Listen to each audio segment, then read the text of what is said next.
네, 내일 삼성전자 2분기 실적 발표 있습니다. 어느 때보다 기대감은 높아져 있는데요. 오늘 반도체 업종 분석하겠습니다. 노근창 현대차증권 리서치센터장 나와 계십니다. 어서 오십시오. 네, 안녕하십니까. 반갑습니다. 네. 센터장님, 엊그제 리포트 내신 거 보니까 삼성전자 2분기 영업이익을 기존보다 10% 이상 올려서 8조 6천억 원으로 보셨던데 어떤 부분 더 반영하신 걸까요? 저희도 역시 메모리 반도체에 대해서 좀 더 전망치를 높였고요. 가장 큰 배경은 저희가 6월 이제 12일 날 냈던 때보다도 일단 원달러 환율도 좀 더 약세였고, 그리고 메모리 가격도 저희가 예상한 것보다 좀 더 올랐기 때문에 이제 이 부분을 반영해서 특히 메모리 반도체는 재고 자산이 이제 가격이 더 오르면 그만큼 이제 평가가 이제 올라가거든요. 그래서 재고 자산 평가 관련된 이익이 좀 더 반영을 해야 될 것 같아서 저희가 좀 상향을 했습니다. 네, 삼성전자의 2분기 가이던스 실적 예상치, 환율과 메모리 실적 개선을 반영해서 조금 더 올리셨다고 설명을 해주셨습니다.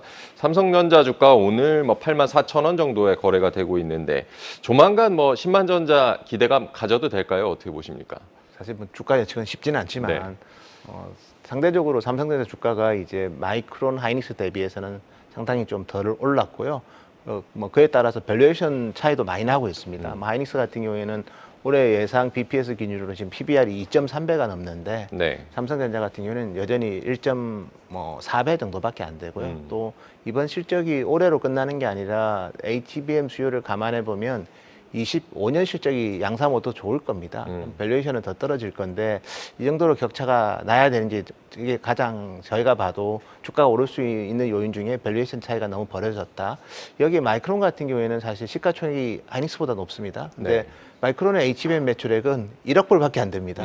근데 HBM 들어갔다는 이유로 엔비디아의 주가 급등했기 때문에 아마 삼성전자의 현재 밸류에이션은 기본적으로 갖고 있는 삼성전자의 메모리 반도체 시장에서 이상하고 그리고 실질적으로 나오는 이익 레벨 그리고 HBM 매출액이 삼성전자가 D램 매출액이 10%는 나오고 있습니다. 그 거래선이 이제 엔비디아가 아니라 북미의 빅테크 기업들의 가속기, 엑셀러레이터 그리고 AMD 이런 쪽으로 나오다 보니까 그게 좀 더 조금 할인돼서 그렇지 HBM 매출액은 마이크론보다 훨씬 크거든요. 근데 주가는 마이크론은 얼마 나가지도 않았는데 주가는 급등하고 삼성전자는 상대적으로 좀 저조해서 이런 차이가 좁혀진다면 10만 전자도 저는 가능할 수 있지 않을까 그렇게 보고 있습니다. 네, 삼성전자 여전히 경쟁사에 비해서 저평가돼 있다는 점을 짚어주셨고요. 센터장님 내신 리포트 제목 보니까 HBM은 노이즈에서 플러스 알파로 변하는 중이라고 뽑으셨던데 이 엔비디아의 HBM3를 공급하지 않고 또 경쟁력이 높다라고 보신 건데 이거 어떤 얘기입니까?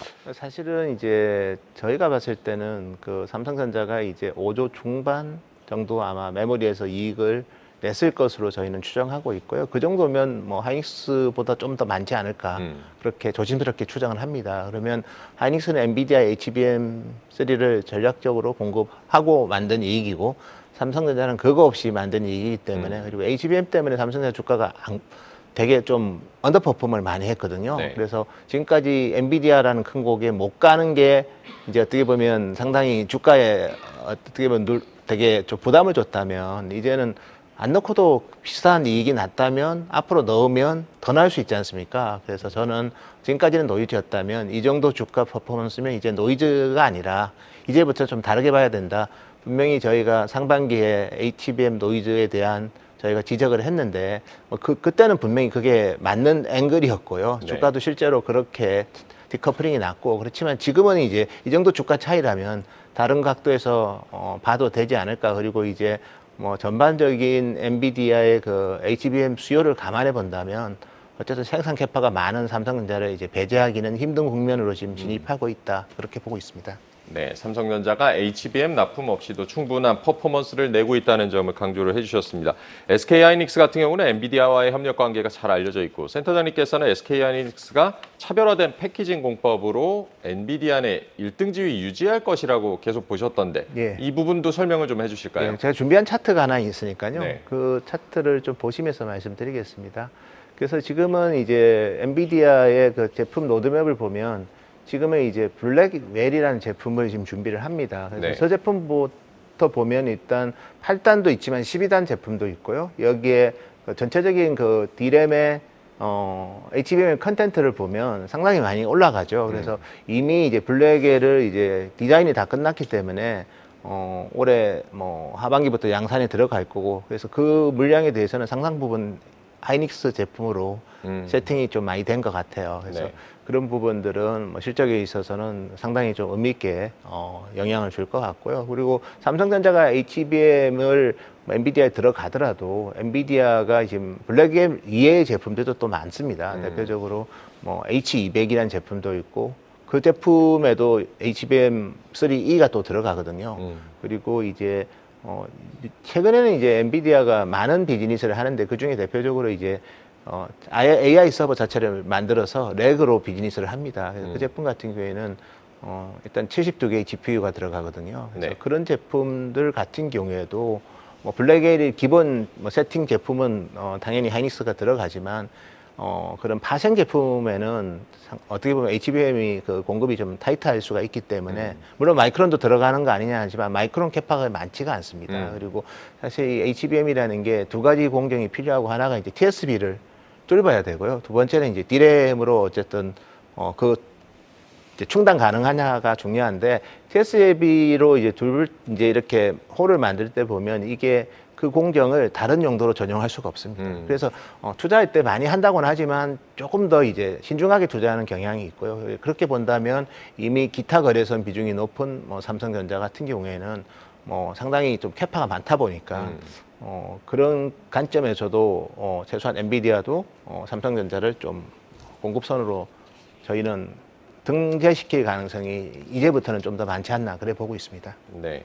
엔비디아의 차세대 제품에도 SK 하이닉스의 제품이 중요한 포션을 차지할 것이다. 삼성전자의 공급선도 받을 수밖에 없다라고도 언급을 해주셨습니다.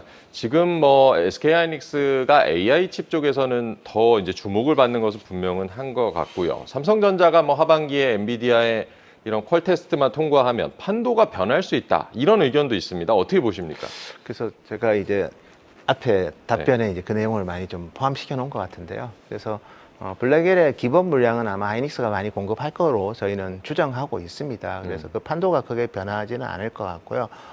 다만 이제 저렇게 컨텐트가 많은 제품들이 지금 이제 엔비디아 제품군에서도 이제 주력이 된다면 그런 잠재적으로 수요가 또 많이 생겼을 때 대응을 해줘야 되거든요. 그래서 그런 부분에서 아마 블랙엘까지는 저희는 하이닉스가 좀 엔비디아 내에서는 그 물량 기준으로는 아마도 뭐 1위 자리를 유지할 것 같고요. 그리고 삼성전자와 마이크론은 이제 그 나머지 자리로 놓고 경쟁하지 않을까 그래 봅니다. 다만 지금은 엔비디아도 중요하지만 그런 나머지 빅테크 기업들도 이제 가속기 HBM을 좀 많이 달 것 같습니다. 그래서 전반적으로는 HBM 산업 전체적으로 2025년에도 공급 부족이 좀 계속해서 심화되지 않을까 그렇게 보고 있습니다. 실제로 이게 중요한 건 아니지만 빅테크 기업들의 그 가속기에 들어가는 HBM의 판가가 엔비디아에 나가는 것보다는 좀 더 가격 조건이 좋습니다. 물론 물량 면에서 엔비디아가 많으니까 물량이 적은 빅테크의 조건이 좋을 수는 있지만, 어쨌든 뭐 전반적으로 HBM에 대한 초과 수요는 상당히 많다는 것은 분명한 것 같습니다. 어쨌든 뭐 지금 돌아가는 상황으로 봤을 때 엔비디아 입장에서도 AI 칩 시장의 이 지배력을 강화하기 위해서는 삼성전자의 협력도 필요하다는 점은 분명한 것 같습니다. 지금은 조정세지만 6월 반도체 수출 규모 역대 뭐 최대치를 경신했다는 소식에 반도체 소부장 관련주 강세를 보였는데요. 반도체 소부장 전망은 어떻게 보십니까? 그래서 저희가 이제 대표적으로 이제 감산하는, 낸드는 감산하는 회사가 없습니다. 네. 그래서 그거만큼 이제 가동률이 이제 100%로 다 회복되고 있고요. 그리고 D램 같은 경우에는 뭐 HBM이야 지금 공급 부족이 심하고, 그리고 DDR5도 상당히 좀 공급이 타이트해지고 있습니다. 이제 나머지 이제 일부 제품들은 여전히 가동률이 뭐 100%다 올라간 건 아니지만 특히 HBM이 D램 캐파를 많이 또 잠식하다 보니까 나머지 제품에 또 공급, 범용 D램의 제품, 그리고 낸드 같은 경우는 SSD가 좋다 보니까 이쪽도 저희가 봤을 때는 상당히 가동률을 높여야 되는 상황이다 보니까 소재 업종들은 저희는 저희가 연초부터 계속 소재 업종은 뭐 실적은 좋아질 거라고 했습니다. 주가는 뭐 그렇게 따라가지는 못하지만, 그래서 실적은 좋아질 거고, 이제 장비 업종인데 장비 업종도 저희가 봤을 때는 이제는 내년부터는 좀 투자를 해야 되는, 특히 우리나라 말고 특히 TSMC 같은 경우는 지금 내년에 역대급 설비 투자를 계획하고 있습니다. 올해 원래 계획이 이제 300억 불 조금 넘는 수준이었는데 최근에 이제 설비 투자 계획을 좀 높였습니다. 한 320억 불 정도 예상되고 2025년에는 아마도 2022년 수준에 육박하는 한 360억 불 정도 투자를 할 것 같아요. 그 이유가 이나노 공장을 대만에 많이 짓거든요. 네. 그래서 그 부분도 있고, 그리고 낸드 같은 경우에는 지금 가격이 많이 급등했지만 설비 투자에 대해서는 되게 보수적이었는데 25년에는 저희가 체크한 바로는 낸드 쪽도 캐파를 좀 늘리려는 그런 어쨌든 메모리 회사들이 좀 있고요. 그래서 종합적으로 보면 내년도에 설비 투자가 좀 상당히 우호적일 것 같습니다. 그래서 장비 업종도 지금부터는 좀 긍정적으로 접근을 해도 되지 않을까 그렇게 보고 있습니다.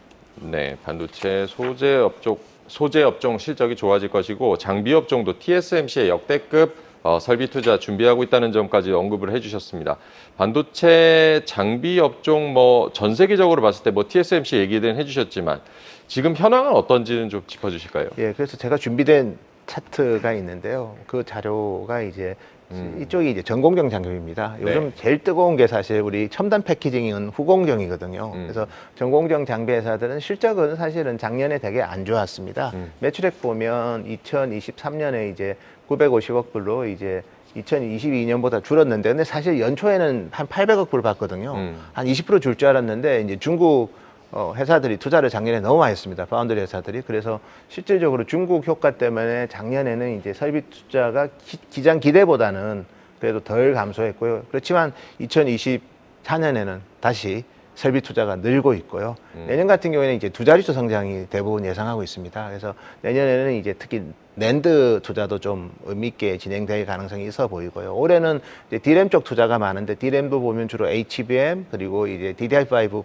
와 관련된 투자들이기 때문에 2024년은 이제 작년보다는 좀 좋아지지만 본격적인 회복은 이제 내년이라고 본다면 주가는 또 선행하기 때문에 오히려 투자하기에는 장비 업종 투자는 2024년이 좀 더 좋은 시기이지 않나 그렇게 보고 있습니다.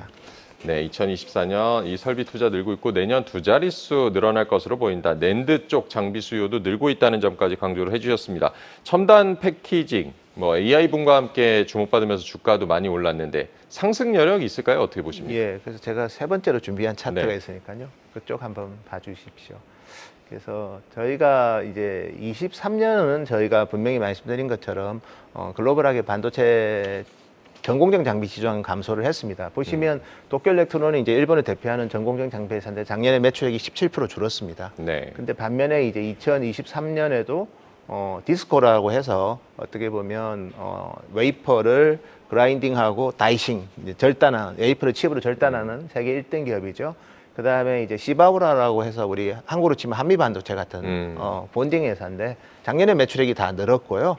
올해는 이제 더 많이 늘 것 같습니다. 그래서 첨단 패키징은 저희가 HBM이 제가 첫 번째 차트에서 말씀드린 것처럼 지금은 과거보다 이제 GPU 옆에 둘러싸게 하는 HBM의 숫자가 늡니다. 6개의 싱글 스택을 넣었다면 이제는 8개 그리고 12개까지 넣을 거고, 그리고 단수도 올라가는 거죠. 8단만 2주로 넣었다면 이제는 12단, 그리고 HBM4부터는 16단 이렇게 계속해서 적층하는 단수도 증가하고 둘러싸는 스택 수도 증가하기 때문에 그만큼 첨단 패키징 수요가 좋을 수밖에 없고요. 주가가 많이 오르긴 했지만 여전히 HBM4까지는 저희는 상당 부분 기회 요인이 많지 않나 그렇게 보고 있습니다. 네, HBM 숫자 단수가 늘어나면서 첨단 패키징이 중요성이 더 커지고 있고 앞으로도 더 커질 것이다라고 강조를 해주셨습니다.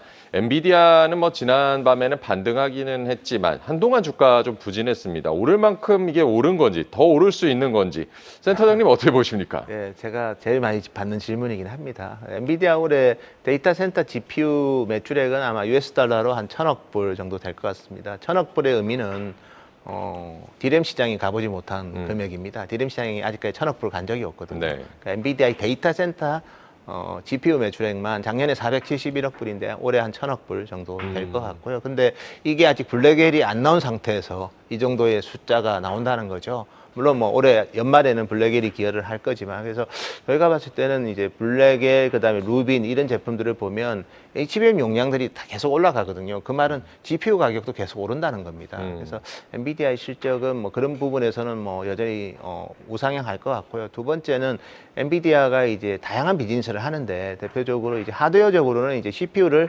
본격적으로 팝니다. 그레이스 CPU 같은 제품을 GPU랑 끼어 팔기를 하고요. 그다음에 이제 아까 제가 렉 비즈니스라고 말씀드렸는데, 올해 뭐 정말 미국 시장에서는 5만 개의 렉이 나갈 거란 그런 시각도 있어요. 5만 개 하면 1,800억 불입니다. 근데 5만 개의 렉이면 서버로 본다면 AI 서버 수요의 한 20% 중반 정도 됩니다. 그래서 상당히 좀 제가 봐도 공격적인 추정인 것 같고요. 다만 그 방향성이 틀리지는 않았다는 거죠.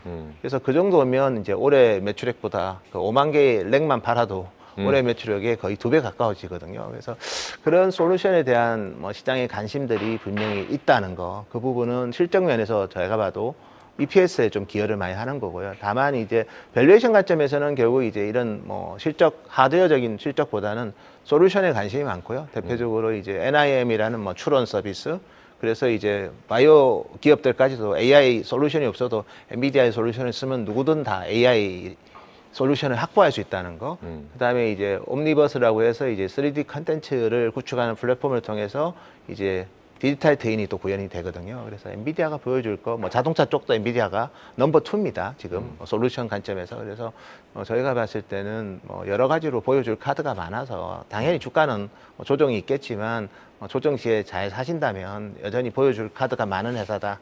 이렇게 평가드리고 싶습니다. 네. 엔비디아 실적이 어쨌든 우상향할 것이라고 전망해 주셨고, 솔루션 쪽에서도 긍정적이라는 점까지 짚어주셨습니다. 일단은 뭐 올해 하반기 반도체 투자 전략은 어떻게 세워보는 게 좋을까요? 그래서 저희는 이제 뭐 결국 이제 모든 반도체의 출발점이 이제 엔비디아 때문에 모멘텀이 나온 거고요. 그러면 우리가 이제 엔비디아 실적이 언제 꺾이느냐를 보면, 뭐 저는 26년에 누빈이 나올 때까지는 엔비디아 실적은 뭐 어쨌든 주가 말고 실적은 올라간다고 본다면, 26년에 또 우리 AI 반도체의 핵심 또 3나노 제품 엔비디아가 나오고, 두 번째는 이제 지금은 이제 AI 데이터 센터를 투자하고 싶어도 전력 공급이 좀 타이트하거든요. 네. 그래서 지금 발전소를 좀 많이 짓고 있습니다. 그래서 발전소가 본격적으로 가동되는 26년에는 이제 그런 부분도 장애 요인이 좀 줄어들겠죠. 그래서 26년까지는 업황이 좋을 것 같고, 또 HBM을 또 많이 쓰다 보면 범용 제품이 또 공급난이 오고, 그리고 이제 23년에 설비 투자를 또 많이 줄여놨거든요. 네. 24년에 투자를 하더라도 이게 공급에 영향 주는 거는 26년입니다. 그 말은 뭐 26년이 이제 어쨌든 정점일 가능성이 크기 때문에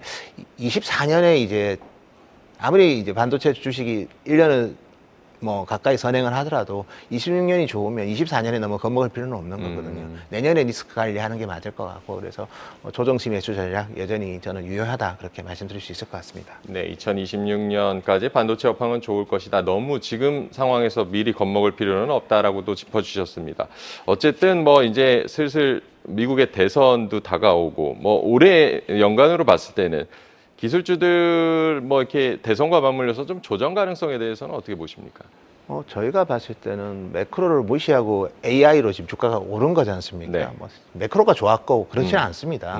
뭐 작년에 파운드리 산업도 역신장을 할 정도로 우리 전자제품 수요는 안 좋았고요. 그래서 AI가 이제 그걸 덮으면서 올라왔는데, 그래서 제가 봐도 뭐 당연히 뭐 누가 되든 뭐 새로운 규제 같은 거, AI 규제 같은 거, 그런 거를 얘기할 수 있겠지만, 지금은 이제 그 규제 이상의 선순환 순기능이 더 많은 것 같아요, AI가. 그래서 저는 그 부분도 이제 뭐 결국 이제 대선이 아닌 게 매크로 영향 주는데, 네네. 이번 AI 랠리는 매크로 무시하고 간 거잖아요. 그 새로운 세상에 대한 또 새로운 기대감이기 때문에 저는 큰 영향을 주지는 않을 거로 보고 있습니다. 네.